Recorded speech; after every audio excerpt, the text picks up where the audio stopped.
ভাবছিস 10 টাকা দিয়ে শুরু করে কেউ কোটিপতি হতে পারে? শুনতে অবাস্তব লাগে, তাই না? কিন্তু সত্যিটা হলো, টাকা বড় না, অভ্যাস বড়, মানসিকতা বড়।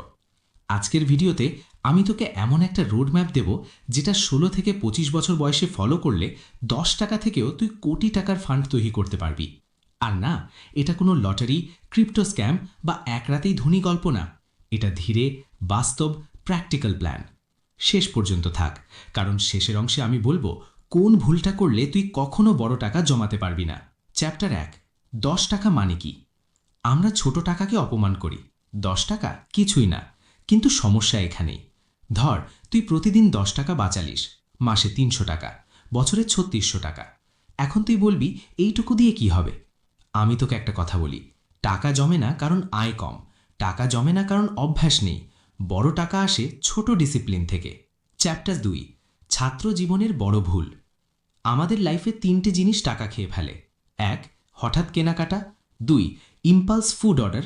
3, অন্যের লাইফ দেখে নিজের লাইফ নষ্ট করা। বন্ধুরা নতুন ফোন কিনছে, ইনস্টাগ্রামে সবাই ঘুরতে যাচ্ছে, তুই ভাবছিস আমাকেও কিছু করতে হবে। এই প্রেশারটাই তোর সেভিংস মেরে ফেলে। কিন্তু শোন, কোটিপতিরা প্রথমে ইমপ্রেস না করে ইনভেস্ট করে। চ্যাপ্টার 3, 10 টাকা রুল। এখন আসল প্ল্যান। স্টেপ 1, যে কোনো আয় হলেই 10% আলাদা কর। 100 টাকা আয়, 10 টাকা সরাসরি আলাদা।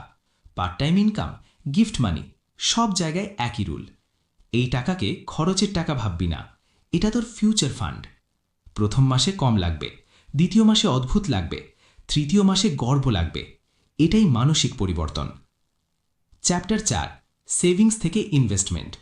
শুধু জমালে হবে না, টাকাকে কাজ করাতে হবে। ধর, তুই 5,000 টাকা জমালিস, এই টাকা দিয়ে তুই কি করতে পারিস? স্কিল শেখা, ভিডিও এডিটিং, ডিজাইন, কোডিং, ছোট অনলাইন বিজনেস শুরু করা, বই কেনা, কোর্স করা। সবচেয়ে বড় ইনভেস্টমেন্ট হলো নিজের ওপর, কারণ 10 টাকা 100 হয়, কিন্তু স্কিল 1000 হয়। Chapter 5, compounding magic. এখন একটা শক্ত কথা, কম্পাউন্ডিং ধীরে শুরু হয়, বোরিং লাগে, কিন্তু পরে এক্সপ্লোড করে। যদি তুই মাসে 2000 টাকা ইনভেস্ট করিস 10 বছর ধরে, তোর ফান্ড কয়েক লাখে যাবে।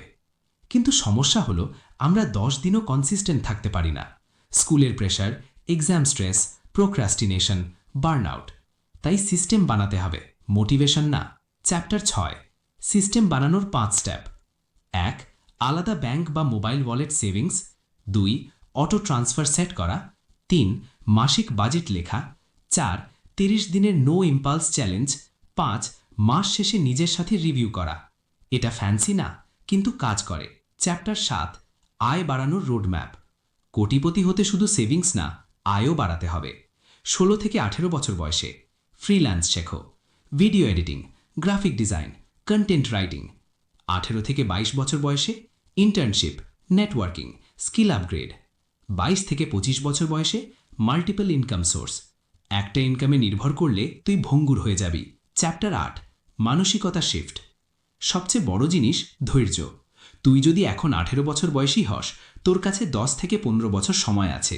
10 বছর কনসিস্টেন্ট থাকলে লাইফ বদলে যায়। কিন্তু আমরা চাই 10 দিনের রেজাল্ট। এখানেই সবাই হেরে যায়। চ্যাপ্টার 9, বড় ভুলগুলো। বন্ধুর লাইফ কপি করা, ঋণ নিয়ে লাইফস্টাইল বানানো, ইমোশনাল খরচ, ইনভেস্ট না করে সব জমিয়ে রাখা। টাকা যদি বাড়াতে চাস, টাকাকে চলতে দিতে হবে। চ্যাপ্টার 10, শেষ কথা। 10 টাকা দিয়ে কোটিপতি হওয়া মানে 10 টাকার ডিসিপ্লিন দিয়ে জীবন বদলানো। আজ থেকে শুরু কর, ছোট করে শুরু কর, লজ্জা পাস না। কারণ 5 বছর পর তুই আজকের দিনটাকে মনে করে বলবি, ভালোই হয়েছিল আমি সেদিন শুরু করেছিলাম।